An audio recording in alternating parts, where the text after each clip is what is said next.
Hi, welcome to the Pur'N'Kleen podcast, episode number 35. My name is Rommel, and I'm here with Kofster, and let's talk about war.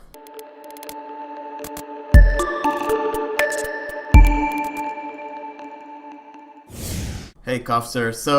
I don't know if you saw the latest Around the Verse, where they talked about the new missiles and the new fragmentation grenades. Yeah, I skimmed over it. I didn't watch it completely, but I saw mostly. So I wanted to make an episode. So basically, in the Around the Verse, they talked about the new missiles that are coming for 2.6 and the incendiary cluster electromagnetic pulse and distortion of radar grenades that are coming in for Star Marine.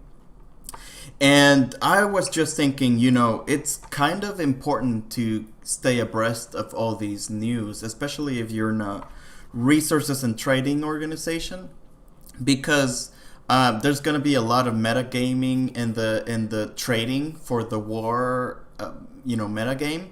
And so I wanted to make an episode on the supply and demand in war. And obviously, right now, we don't know a lot of the details. So this is going to be kind of like a broad overview of how we might think about supply and demand in war in Star Citizen. Yeah. So I guess one of the episodes that I had planned, which was based on my experiences playing Eve, is where I wanted to sort of map supply curves and demand curves and how those could be affected by the Star Citizen node system and what is called the elasticity of market. But obviously we still lack so many details, so many specifics, and I did not want to sort of speculate. But you know what? I'm going to do it anyway. So we already know there's different types of weapons in Star Citizens, right? We have missiles, we have rockets, we have torpedoes, and we know that they are, in general terms, very pricey, especially compared to FPS weapons. If you have a Javelin or an Idris, it's going to be very pricey to outfit it with all the missiles and rockets and shields and torpedoes that it can fit. Yeah. And yeah, go ahead. Yeah, but I think the FPS weapons will also be very pricey when you think of grenade launchers and rocket launchers and so on.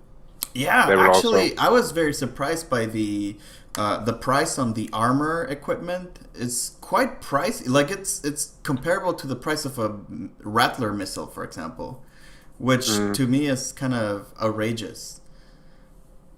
Yeah, but I think it can be pretty pricey also to run an FPS organization, going in and shooting stuff off and all the bullets and all that. For sure. Yeah. So I think, what we already know is that we have different types of warheads, different types of bullets, different types of detonators, different types of shields, different types of guidance systems. And all these components are designed by CIG so that we can sort of maybe not repair them, but like swap them in and out and experiment with the different loadouts and experiment with different configurations. So we kind of already know that. I think they can be repaired actually. Yeah. Now when you say it. And yeah, like we also know that there are different types of ships with different roles. Some come with heavy armor, some come with heavy shields, some are relying more on speed and agility and space combat maneuvering. So we do already kind of know that already. Yeah. Now, I wanted to talk about an example, and I wanted to talk about the Javelin, for example. And remind me, do you have a Javelin? No. Okay, we don't have a Javelin, as far as I know. I have to ask because you change ships so often. You change them more often than you change your underwear, probably. I hope to end up with all that I bought in them. Anyway, so just give the disclaimer because in one of the previous videos, I think I talked about I was talking about Starbucks, and I just kind of want to say, like, we're talking general terms in this podcast. We're not talking specific. This is going to happen in game because we don't have that data yet. So we're talking sort of broad level ideas in economics. Specifically with the episode with Starbucks, people are like, how can you endorse Starbucks? They are so awful to their workers. And it's like, dude, calm down. I'm not endorsing Starbucks. I'm just sharing the general ideas. But anyway, going back, let's talk about the Javelin. Yeah. And let's talk about how keeping abreast of weapons and the Javelin and how players talk about the Javelin might influence the resources, meaning, us players in our limited gaming time in a trading organization. So the Javelin is released in limited quantities during limited times, such as the recent ship sale, and is what I call a tier 3 ship, meaning it's a very high priced, very hard to get ship.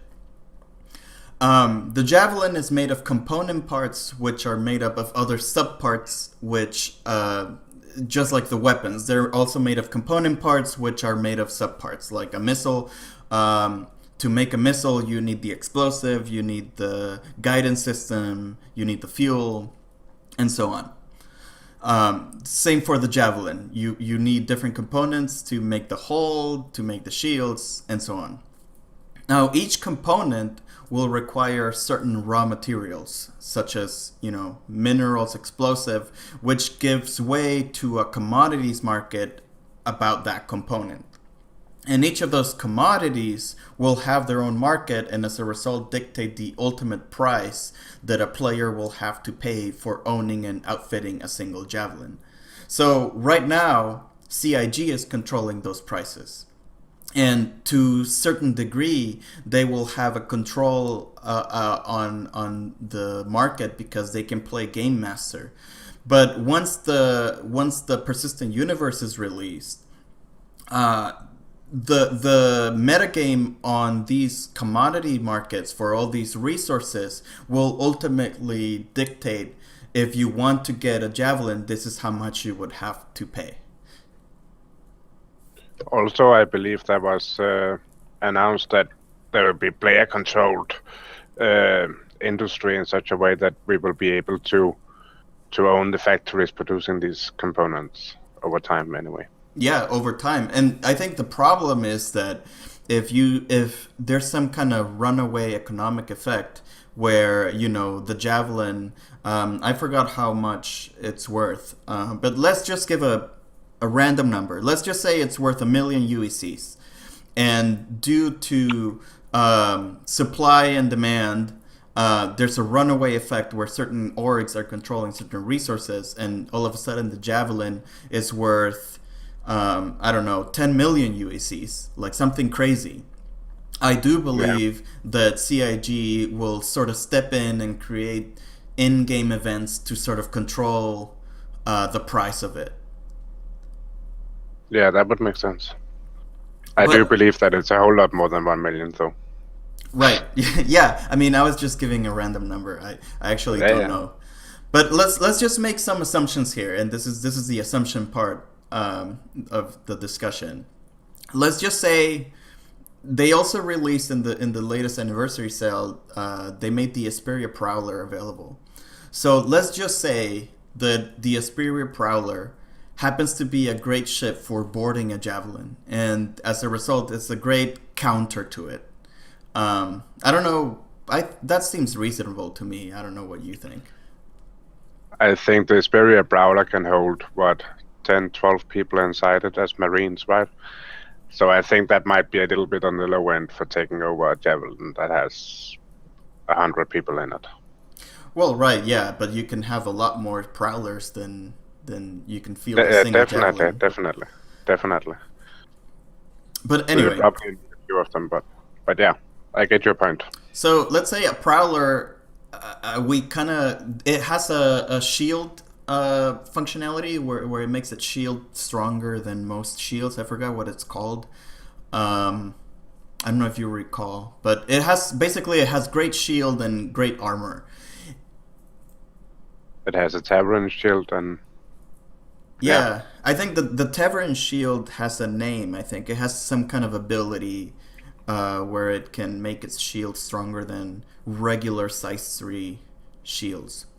But anyway, yeah, but it doesn't say so on the page. But yeah, I think I saw it in it's the QA on the second one. But anyway, so let's just make some assumptions that combat-oriented organizations are going to be fighting javelins and prowlers, and probably all kinds of other ships. But let's just focus on those two. Then we can, as Pur'N'Kleen, as a resources and trading organization, and probably other orgs too, we can anticipate the market by investing in components or investing in resources related to the production of javelins and prowlers. Now, it may be that CIG doesn't allow players to manufacture the ships, but they still are influenced. The price of the ships are still influenced by supply and demand based on the node system that's outlined. So, in a way, players are kind of producing them. Now, in addition to that, we can consult the discussion on the various online forums, such as the RSI forum or Reddit, and also see what's happening in game, to see what kind of fleets people are making, to see what kind of known countermeasures are being discussed, to see what kind of metagame, which is the game inside the game, exists, to see what kind of weapons people are buying to fight javelin versus prowlers, and take that knowledge and invest it in the commodities market for those components, which are components that are based on the discussion that players are having in their own orgs, in their own forums. And you can take advantage of that knowledge. Mm-hmm. However, as people catch on, then obviously it's going to crash, right? So more traders will copy the strategy, and supply of those components will increase, and thus it will lower the price. So eventually this has happened in all MMOs that I've ever played, where somebody thinks they've cracked the game, and they go, they make a post on the forum and say, hey, if you want to make 1 million UEC in a week, you should mine this resource and sell it this way. And that forum will blow up. Everybody will be like, oh yeah, that totally works. And there will be a high influx of traders doing that. And what essentially will do is it'll increase the supply for that commodity, and it'll tank the market, and it's game over for that commodity for a long time. But here we have to take into account that most of the player base, most of the people will actually be NPCs, right? And they will obviously trade the other way in order to keep the economy stable. Right. Yeah. But I think overall, though, there is going to be some time before the market reacts. And I think kind of like the point I'm trying to make in terms of war opportunities is that organizations that are highly mobile and that are able to quickly read the metagame and respond to changes in game, they will see the most profit, because these organizations are going to be able to see, there's going to be a high demand of ballistic weapons that are good against the prowler. So there's going to be a high demand for tungsten and copper. I don't know, ballistic, whatever material is made for ballistic weapons that can penetrate the shield and the armor of the prowler, for example. Mm-hmm. Those that are able to read that quickly and take advantage of the market imbalance before it corrects, those are going to be the orgs that are going to be making the most UEC in game, I think. They will obviously mobilize their forces in order to take over these resources. Right. Yeah, so I don't know. That's kind of what I wanted to talk about because I think it's important for orgs to stay on top of the news, stay on top of the discussion, stay on top of the metagame because I think that's where the highest opportunities are. Because of course, once you get to an org of a certain size, you know, that has hundreds or thousands of members, then you are playing a completely different game than orgs like ours, which are sort of smaller. Um, once you get to a bigger org, they are talking about mass production of things and sort of regulating. At least that was my experience in Eve. You got the larger orgs that are just sort of mining one mineral, and they have these huge fleets, and they just kind of hoard this one mineral, and that's kind of what they do. Versus the smaller orgs, which are kind of looking for those opportunities, and they can take advantage of being small in the sense that they can be very mobile. Indeed. They will attempt to take over a few resources, but then the smaller ones will try to grab what's left. Yeah, and even for example, in the example of Misk or Asperia, like they use alien tech, and as far as I know, all the alien worlds are on the outer rims of the UEC controlled space. So, larger orgs will be able to sort of control the borders and control the trade between alien species and humans. But smaller orgs may be able to, I mean, if CIG allows this, smaller orgs may be able to explore for those same resources that the aliens are using to create their own tech, but that can be found within UEC space.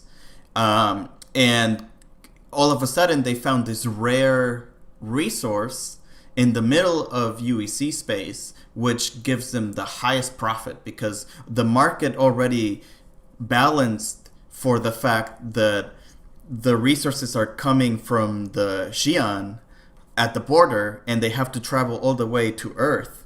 And this smaller org was able to scan and find this resource very close to Earth so they can command a much, much higher price while the market corrects. So those are the kind of opportunities that I think players need to be aware of.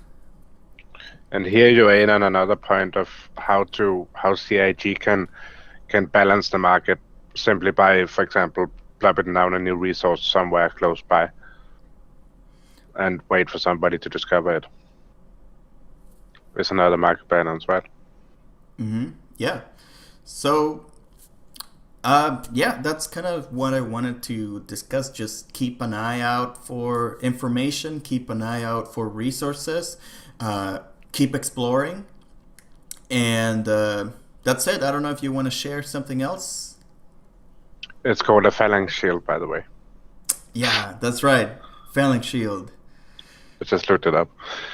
I think that it will be important for the smaller orgs to first be mobile, but also to specify exactly what it is they want to do. For example, we want to support the bigger orgs. We want to deliver fuel to them and so on. So we will not be as affected by the metagame, I should say, as bigger orgs will, or Yeah. as other smaller orgs will, because we will not be hunting those opportunities as much.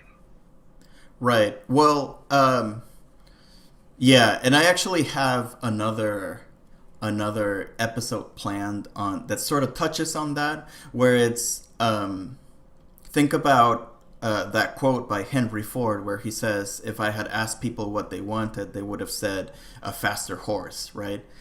To a certain degree, you want to listen to what people are saying, yeah, but don't necessarily do what they're saying. Listen to what their pain is, like what is actually preventing them from achieving their goals, and try and anticipate that, because I think that's what is going to differentiate with all the orgs from all the orgs that are going to be, I want to make profit by making weapons or whatever, so I'm just going to mine the minerals. Like that, everybody could do that. Yeah. So, anyway, let's talk about that some other time. That's a good point you make. But let's stop here because it's already been 20 minutes. Again, in the comments, let me know what you guys think. Once we get more details on the economy by CIG, I promise I will make a more detailed podcast explaining these economics. But I hope this podcast could get some discussion going.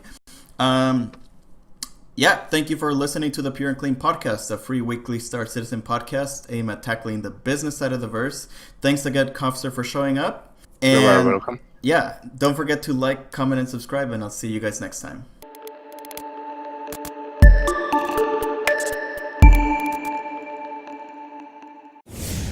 I believe in the better of the community. I believe that they can go in with and say that this is internal dates that are never meant to be shared, but then being shared because of the open development idea that CIG has.